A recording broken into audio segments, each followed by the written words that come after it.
everyone. Welcome to yet another podcast of Clean Technology Hub. My name is Genzini Avigo, and on this podcast is an opportunity for us to always share light on or always share conversations on the nexus between energy access and sustainable development in Nigeria as well as in other African countries.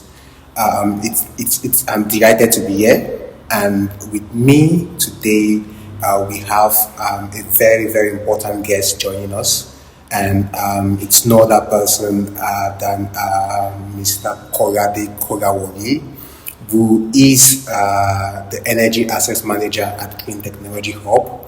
At Clean Technology Hub, he leads projects on partnerships as well as expanding energy solutions in underserved as well as in off-grid communities. So, Mr. Kolade, happy to have you and welcome.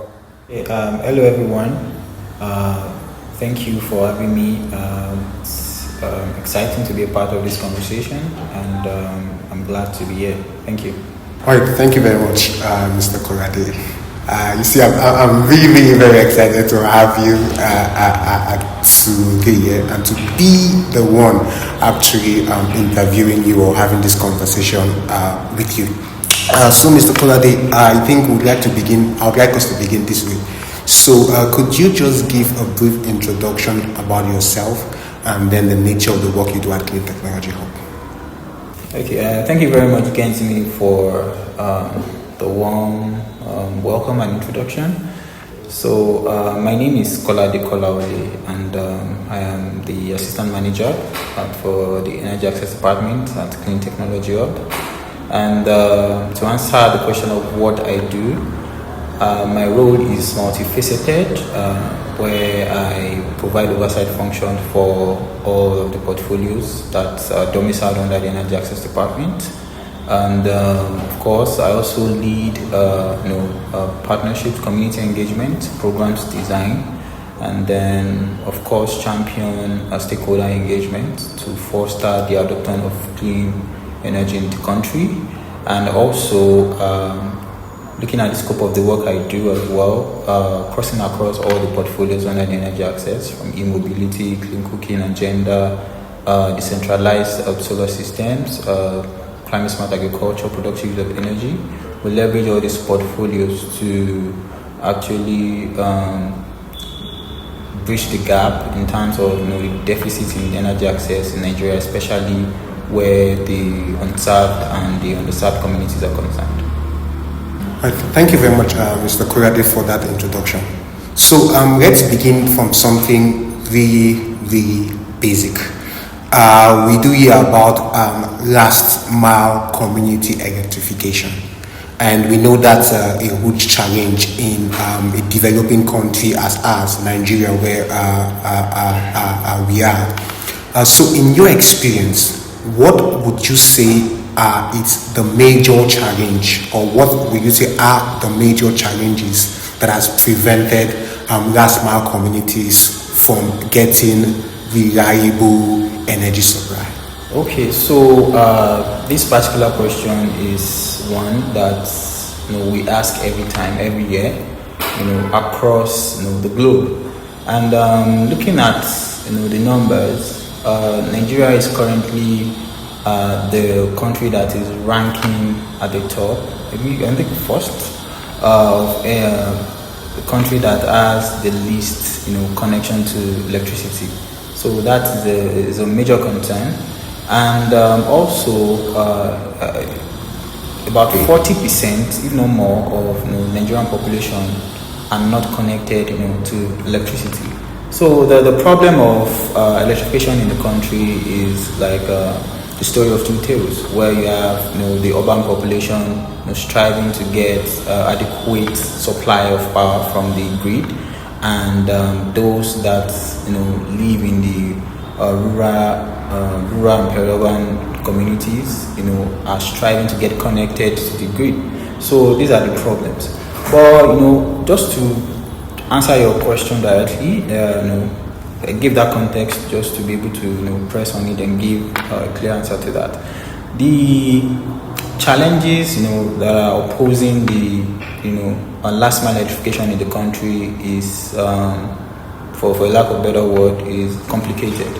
However, these challenges, boils down to three, factors, as it were. The first one being the finances, the financial aspect of financial barriers, and this is arguably the factor, topping the chart. Because when we're talking about last mile electrification, we know that we're talking about communities and settlements, that are not connected to the national grid. And of course, we understand that the national grid, is not optimized such that we'll be able to supply the entire country. So that is a very big problem. But then, when we're looking at ways to then augment this, this particular deficit or gap, we're looking at off-grid solutions.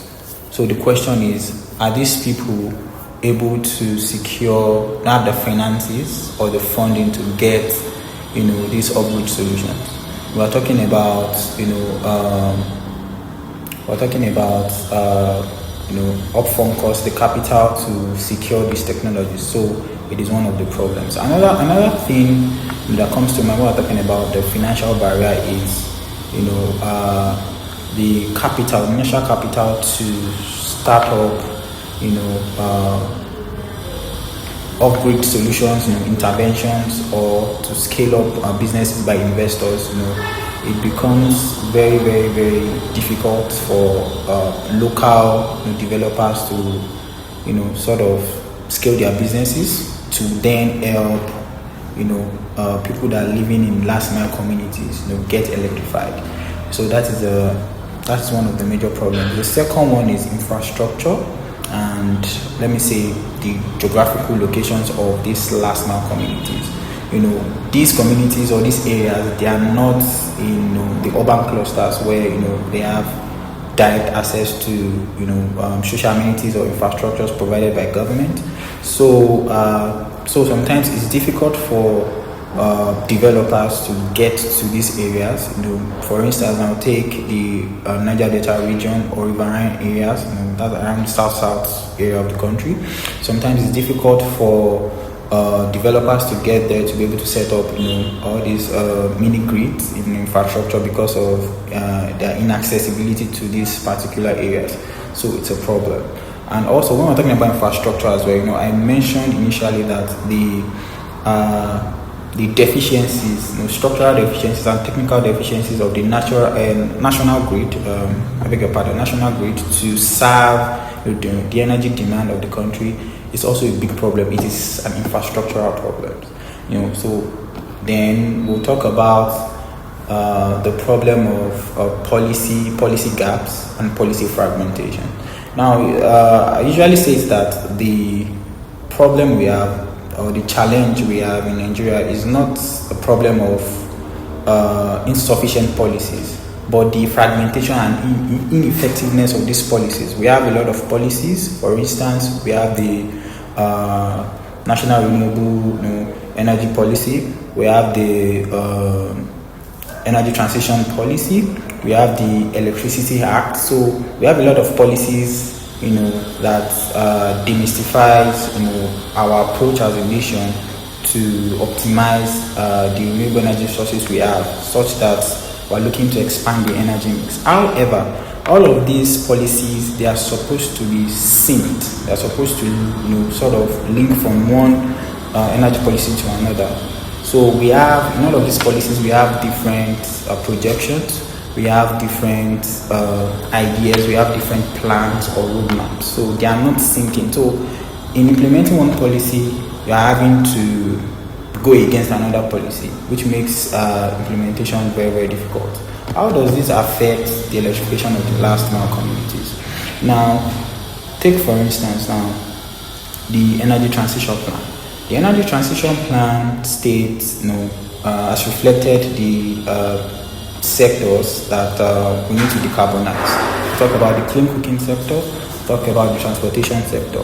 So we understand that in a bid to ensure that cooking, the clean cooking sector is actualized, This means that there has to be a proper roadmap that shows how developers, investors can come into the country and ensure that all of these facilities are made available to people living in the last mile.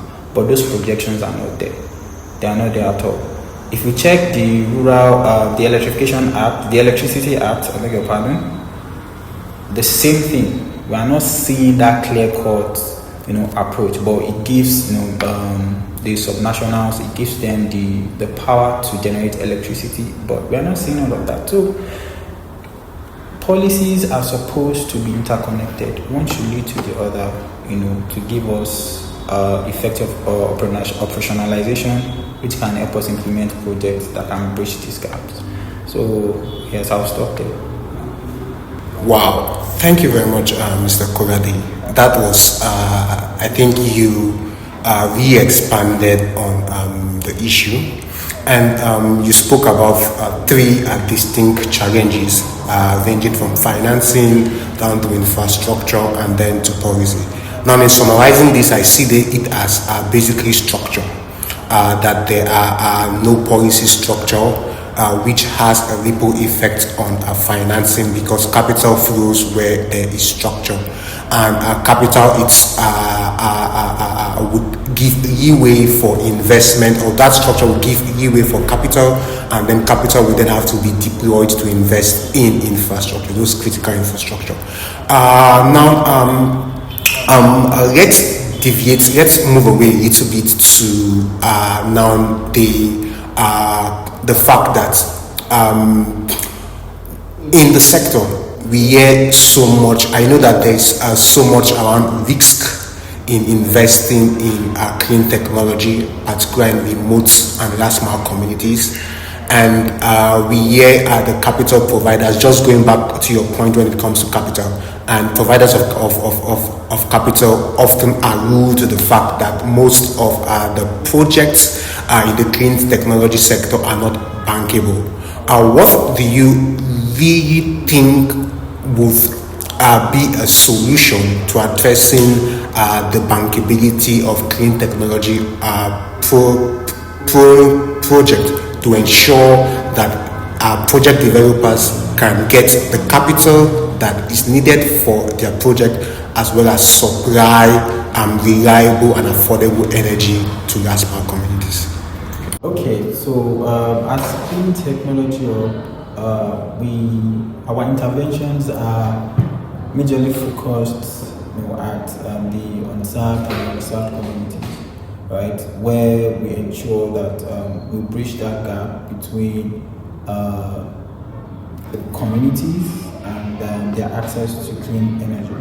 So one of the projects that we have done to sort of bridge that gap is the production of energy project and microcredit scheme that we rolled out about a year ago, where we focused on 2 communities.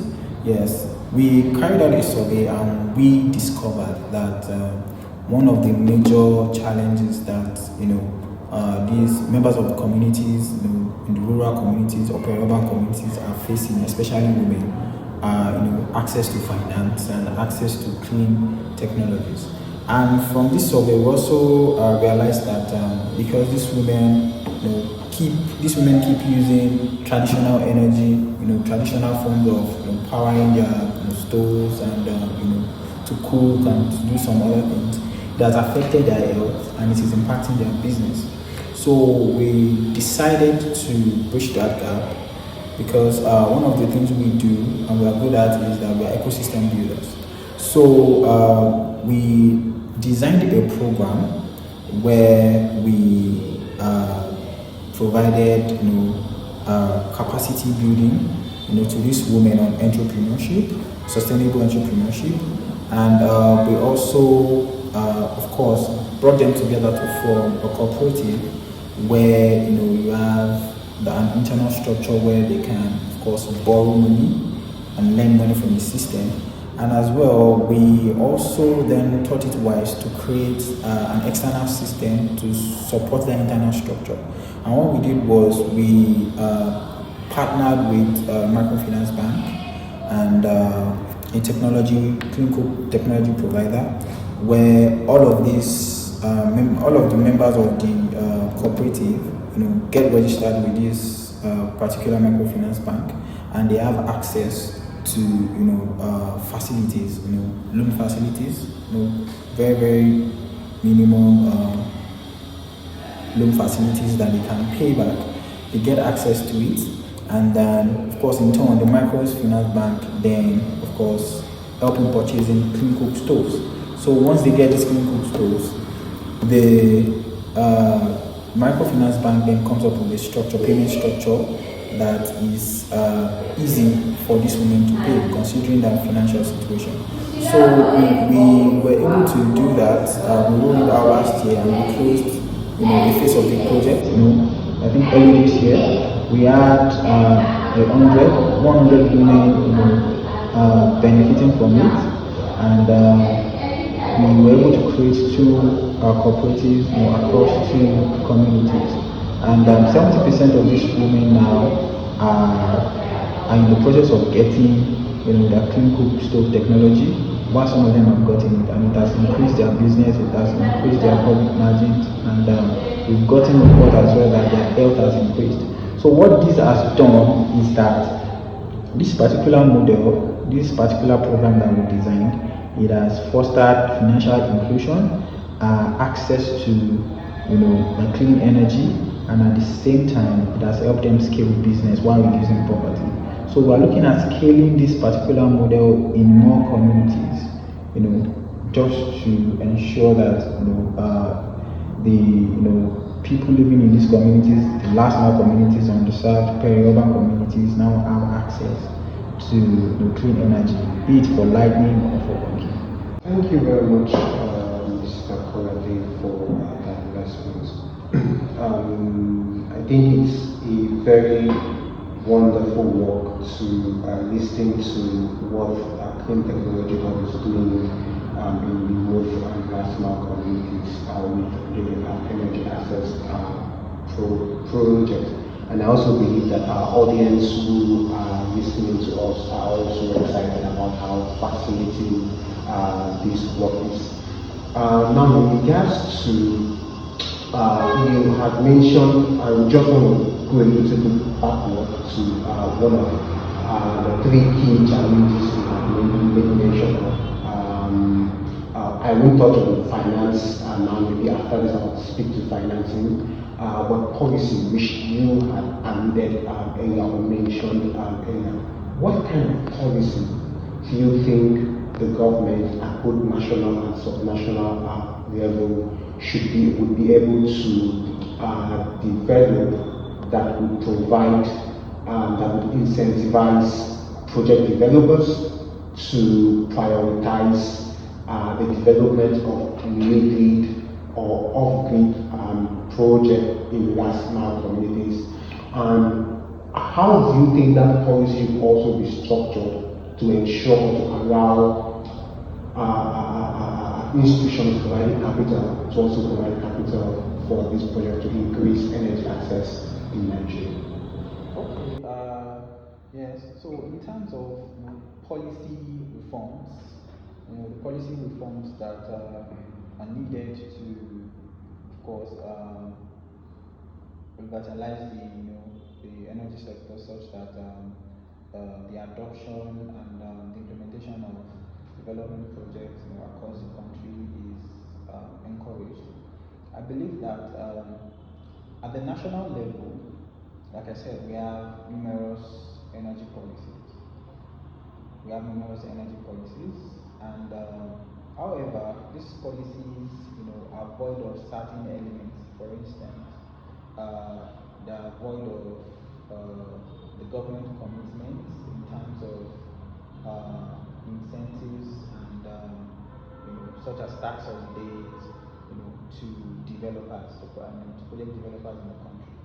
And the issue is that we have, as a country, in our policies, we have not been able to effectively operationalize some of these policies to encourage our local developers. What do I mean by this? indigenous uh, indigenous companies that are trying to implement, energy projects such as mini grids, and some other clean energy technology countries find it difficult to, get access to certain licenses, to operate in, at the national level and subnational level. And this is because there are a lot of bureaucratic bottlenecks in applying for these licenses and getting these licenses. That's another problem. So, and another thing I've seen is that everything that's been done nationally does not cascade down to the subnational over the years, which has been the problem. For instance, now, if you get to subnational level, it is very difficult for you to find a very, very strong energy policy. Maybe they just started doing that maybe 2-3 years ago, when there was the centralization of the electricity sector by the electricity. So what I would expect at the subnational level is that there are commitments from the government in terms of giving incentives to these developers, in terms of tax holidays, in terms of quick licenses, and reduction of cost in getting these licenses. And also there should also be a commitment from the government such that if developers are coming from outside the country, international developers, or they are collaborating with local developers, there should be a policy that also mandates them to have a certain percentage contribution of our local content in whatever project that is being developed. This will enhance, it will enhance local skills, it will enhance local labor, it will allow local labor to infiltrate this project and ensure that we reduce unemployment, and it also creates a sense of ownership. So yes, another thing is government. Now I'm speaking to the subnational government, because whatever project that wants to be implemented in the country, at the end of the day, it rests at the subnational level. So the subnational government should be able to have a clear system where all of these projects are accommodated. So at the subnational level, there also has to be a policy, maybe a holistic energy policy that also indicates a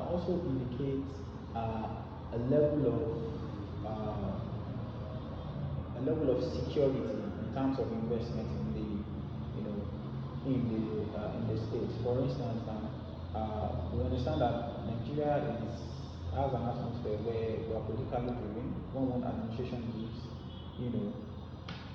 whatever investment, whatever project, whatever developmental project that is going on that time, lives with them, kind of, and another administration comes in and there's a problem.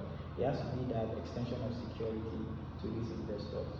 So these are some of the policy reforms, I believe, that can help to sort of encourage the infiltration of project developers in the country. All right, thank you very much, Mr. Kolade. I think that's really touched on the sort of policy we should be expecting from the subnationals. Now, we do have project developers at the state level. We do have project developers at the subnational levels.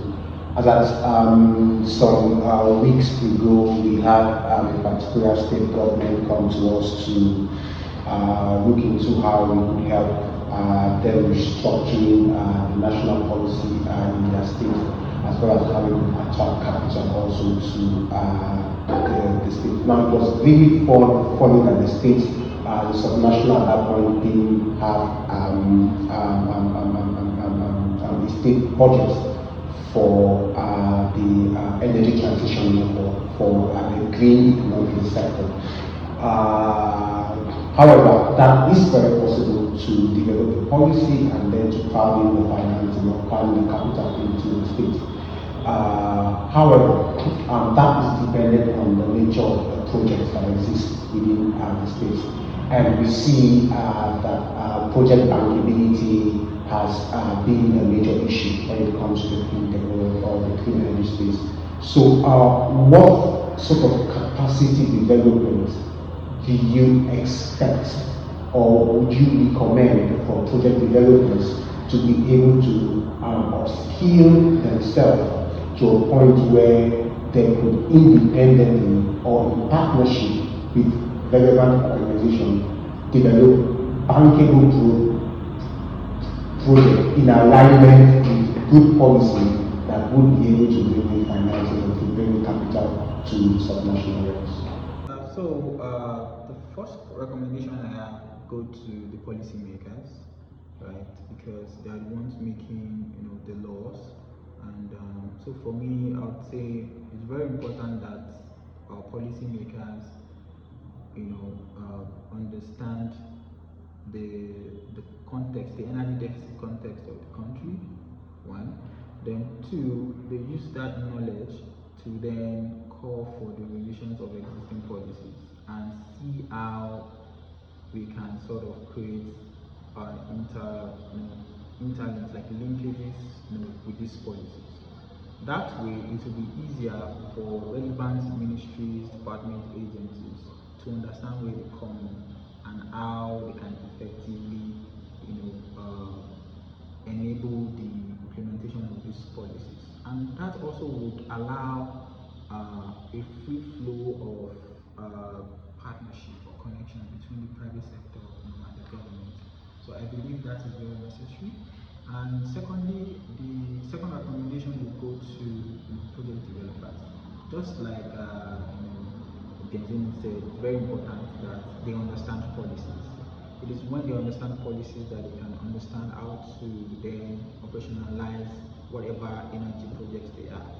So, and it will then, of course, create a level of confidence with them where they are able to secure, certain incentives from the government, and of course secure, trust from investors or international development partners. But at the end of the day, the goal of the policies that are being developed or reviewed, and the goal of the projects that are being implemented by developers should be such that it's focused at improving the lives of the common citizens, such that we now have the deficit, the energy deficit in the country at the moment is reduced to a reasonable level, and communities that are categorized as last mile communities, underserved communities, are now beginning to enjoy the dividends of good governance and effective implementation of projects by project developers. Right. Thank you very much, Mr. Kolade, for this insight which you have actually provided to us on today's Clean Tech podcast. And it is very clear from all the insight which you've shared that achieving universal energy access is not just an issue about technology, but it cuts across finance, it cuts across communities, it cuts across policy, it cuts across inclusion. Now to our listeners, thank you very much for tuning in to this conversation, this inspiring conversation that have been made here. And I believe that this has given you an insight of the energy landscape in Nigeria, as well as those important things that are needed to be put in place in order for us as a country to achieve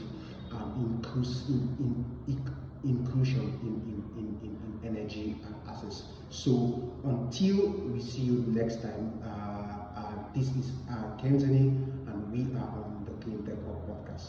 Thank you very much.